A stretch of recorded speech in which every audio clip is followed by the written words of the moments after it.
let's get into the next segment.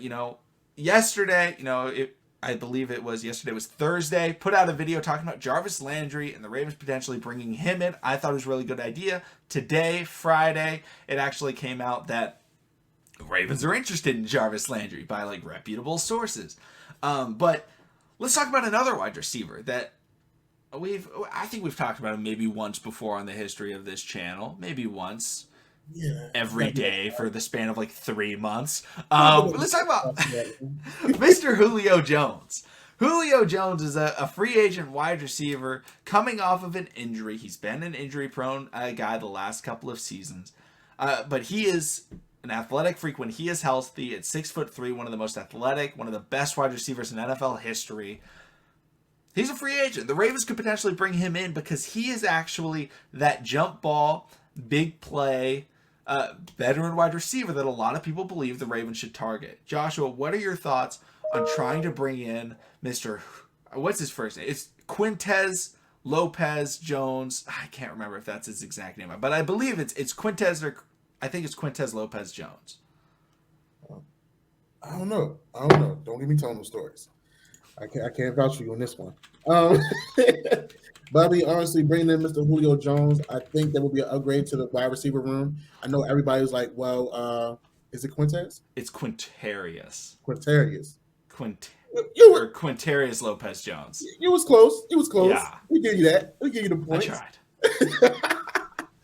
But I mean, honestly, though, I know everybody's like, well, we got enough wide receivers in the room, and I know people going to try to, attack me because I've been talking about Isaiah Likely, becoming wide receiver number 2. I will say this in the Lamar Jackson era, for him being a QB for the Ravens, he has not had what Joe Flacco has had with us. And what I mean, he has not had a insurance policy in a veteran wide receiver. I mean, we was talking about Devontae Parker at one point. And honestly, I liked the Devontae Parker move because Devontae Parker was a low end risk. He was under 30. He understood his job. I think he was actually interested in coming to Baltimore, but New England struck the match and they lit the fire. And there's nothing we can do about that but move on. The Julio Jones thing, the only thing with Julio, he has to be willing to take a veteran minimum, in my opinion, and really understand his role. Like, we're run first offense. I know you like the ball, but I need you to be Anquan Bolden. I need you to be what Anquan Bolden was to Joe Flacco to Lamar Jackson at the point of your career. You're going to get the ball. You're going to get fed. You're going to make plays. You're going to be an intricate part in this offense. But I need you to be healthy throughout the season. I don't need the tantrums on the sideline. I just need you to come out here and play ball. I'm not saying shut up and dribble. I'm just saying come out here and play ball and understand the system. I mean, it's a lot of we left the distasteful feeling in a lot of wide receivers that we have been interested because a lot of wide receivers that we were interested in, they didn't want to be in a run pass system. I mean, run first system. I mean, one of our guys that we drafted clearly said that. So I get it. I totally get it. So I mean, I would be down for Julio Jones. Julio Jones has to just be willing to take a veteran minimum, stay healthy, and just understand his role in this offensive scheme.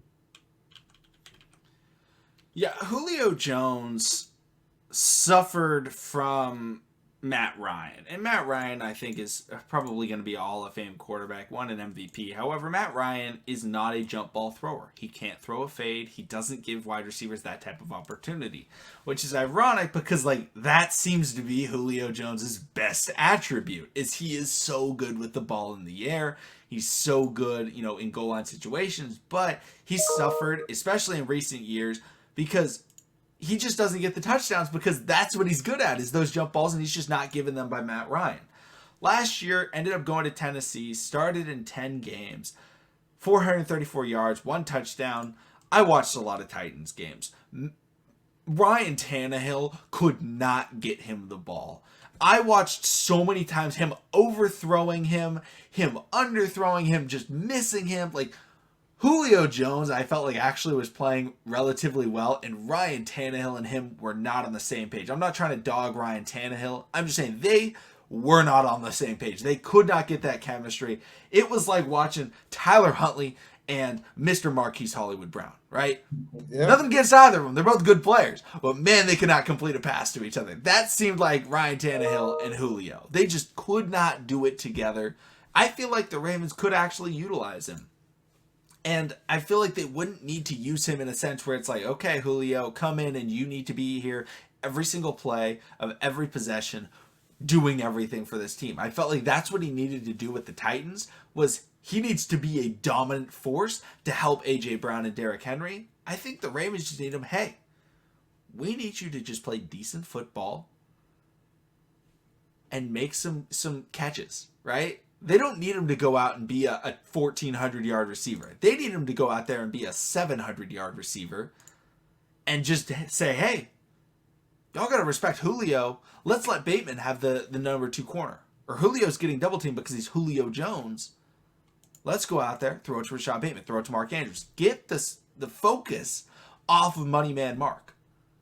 And put it on. Seriously. Put it on Julio, put it on everybody else, because that's going to let the running game go off. That's going to let, like, the more weapons, the more big names, the bigger the explosiveness of the offense is going to be. But not because of the new names, but because of the old names that are still here that'll now get more availability and opportunity to have success. I mean, and that's a great point. Like, we can go a step further. We thought that, bringing in, Dez Bryant, that could have been the same thing. The only difference was with Dez Bryant and Julio Jones, Dez Bryant been out the league a little longer, and also we didn't put him in the game as much as often. So, with bringing in Julio Jones, he would be playing, what is this, 17 games season now? So, yeah, I mean, he will play in 17 games if he stays healthy. But at the same time, when he gets in, because of his productivity, you have to be able to respect. You have to respect it and say, "Hey, Julio's in the game. They might be passing the ball, and if they are passing the ball, you got 3 more options, or however the personnel is, to get the ball off." So, like you said, the more weapons, the more threats on the field to take away from the number 1 or number 2 guy, the better. That helps like a money Mark or Rashad Bateman, or J.K. Dobbins, or Gus Edwards. Heck, the more weapons on the field helps Lamar Jackson not even run no more. I don't know about y'all, TTB family, Ravens flock. I wouldn't be mad if Lamar Jackson ran for 500 yards this upcoming season, and that'd be it, and everything be passing, and his running backs actually ate. I wouldn't be mad. And that shows me, that Greg Roman now has now opened up the vault. That they now have a system, a play scheme where, they're not scared of utilizing all the weapons and think everything has to come down to Lamar Jackson and his legs. Let him work from the pocket and let it be his arm that gets us to the Super Bowl or get us that win. Because he has showed it that he can use his arm to get us the win. That Cleveland Browns saga, that show out there in LA against the Rams. Colts. That's the one. That's the one. So I mean, the list can go on and on. It just gotta, as an offense, we have to evolve and even with the play, with the talent that we have, and also with the play scheme as well. Yeah, I couldn't agree more. I think Julio would be a really interesting player to bring in. I think if he's willing to sign for a cheaper deal, if any of those top wide receivers in the free agent market are willing to sign, hey, cheaper deal, and, to come in and be a humble player and, really believe in the system, I think it could be really beneficial for the player and the Ravens. But